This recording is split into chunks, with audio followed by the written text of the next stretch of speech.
सूर्य प्रताप चौहान हत्याकांड में आरोपी असद के एनकाउंटर में मारे जाने के बाद पुलिस की टीमें 5वें आरोपी शारिक की गिरफ्तारी के लिए दिल्ली समेत कई जगहों पर छापेमारी कर रही हैं।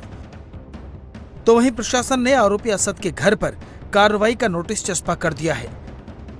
पूरे इलाके में मुनादी कराई गई और 15 दिन के भीतर अवैध कब्जा हटाने का अल्टीमेटम दिया गया। 15 दिवस के भीतर उक्त अवैध भवन कब्जे को हटाने की स्थिति में वैधानिक कार्रवाई करते हुए स्वयं वे हटकर हटा दिया जाएगा। इसके लिए आप स्वयं जिम्मेदार होंगे। जिस मकान पर बुलडोजर चलाने की चेतावनी दी गई है वो आरोपी असद के पिता के नाम पर दर्ज है। नोटिस में आदेश साफ है कि आरोपी ने अगर 15 दिन के अंदर खुद कब्जा नहीं हटाया तो प्रशासन बुलडोजर कार्रवाई करेगा और खर्च भी आरोपी से वसूलेगा। दोपहर में यहाँ पे जिला प्रशासन के लोग पहुंचे, प्रॉपर मुनादी कराई गई और ये बताया गया कि ये जमीन जो है इस पे अवैध कब्जा करके नवाब जो कि असद का पिता है उसने ये अवैध कब्जा कर रखा है, घर बनाया है और 15 दिन के अंदर में इसको खाली करने का नोटिस दिया गया है। इस नोटिस में साफ लिखा हुआ है कि ये जमीन जो है ये बंजर भूमि है और सरकारी अभिलेख में बंजर भूमि है और उस पे अवैध रूप से ये घर बनाया गया है। आप देख सकते हैं 3 से 4 फ्लोर की ये पूरी बिल्डिंग है और गेट पे तो ताले लगे हुए हैं, लेकिन उसी के ऊपर में ये नोटिस चस्पा कर दिया गया है और असद के पिता को सीधा सीधा संबोधित किया गया है इस नोटिस में कि 15 दिन के अंदर में इसको खाली कर दें, नहीं तो प्रशासन ध्वस्तीकरण का कार्रवाई करेगा। गाजियाबाद में बकरीद के दिन असद ने सूर्य चौहान पर चाकू से हमला किया। सूर्य चौहान की हॉस्पिटल में मौत हो गई। 48 घंटे के भीतर पुलिस ने असद का एनकाउंटर कर दिया। बाकी के 3 आरोपियों को गिरफ्तार कर लिया। 5वें आरोपी शारिक की तलाश जारी है। असद के एनकाउंटर पर अब सियासत शुरू हो गई है। कांग्रेस और समाजवादी पार्टी इसे योगी सरकार का स्ट्रीट जस्टिस सिस्टम करार दे रही है। सहारनपुर से कांग्रेस के सांसद इमरान मसूद ने आरोप लगाया कि सरकार जात धर्म देखकर एनकाउंटर कर रही है।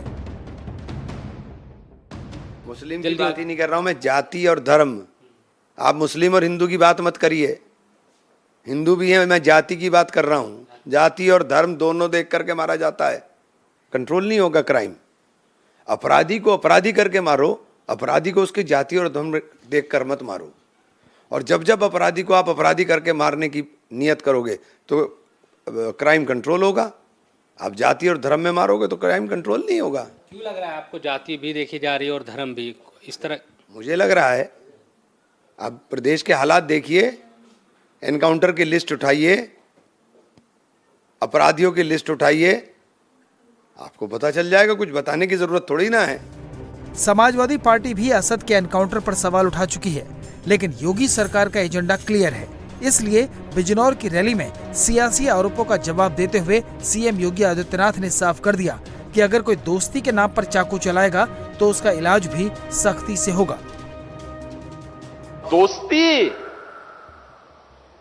कैसी दोस्ती? आपने भी गाजियाबाद में देखा होगा।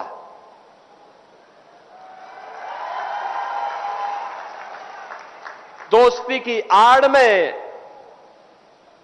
छुरेबाजी स्वीकार्य नहीं और कतई स्वीकार्य नहीं होगा। अगर कोई अपनी नालायक औलाद को समझा नहीं पा रहा है तो समझो कि गलती कर रहा है, गलती कर रहा है। याद रखना, हमारी संवेदना सामान्य नागरिकों के प्रति है। प्रधानमंत्री मोदी जी के नेतृत्व में पिछले 12 वर्ष में बिना भेदभाव के शासन की योजना का लाभ हर तबके को प्राप्त हुआ है। न जाति देखी गई, न क्षेत्र देखा गया, न भाषा देखी गई, न मत देखा गया, न मजहब देखा गया। सबका साथ और सबका विकास, योजनाओं का लाभ, विकास की योजनाएं बिना भेदभाव के, बिजली बिना भेदभाव के, कर्ज बिना भेदभाव के, बिना भेदभाव के शासन की योजना का लाभ। लेकिन देश भी तो अपेक्षा करता है कि संवेदना दिखाई दे, लेकिन वो संवेदना गायब वहां पे। असद के एनकाउंटर पर सियासत भले ही जोर पकड़ रही हो, लेकिन जिस गली में मकान पर नोटिस चिपका है वो लोग इस हत्याकांड से हैरान हैं। लोगों का कहना है कि आरोपी इस गली में रहता भी नहीं था, उनका मोहल्ला बेवजह बदनाम हो गया।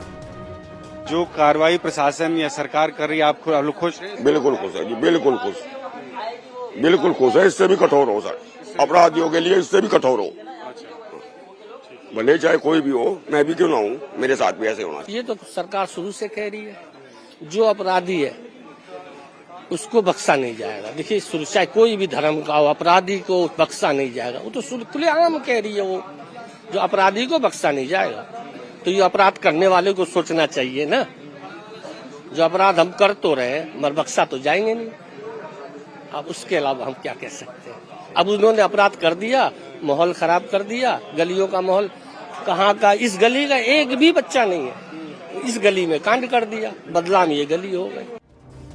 फिलहाल इस मकान पर एक्शन के लिए 14 दिन का टाइम बचा है। स्थानीय लोग बता रहे हैं कि असद के पिता ने ये मकान बेच दिया है।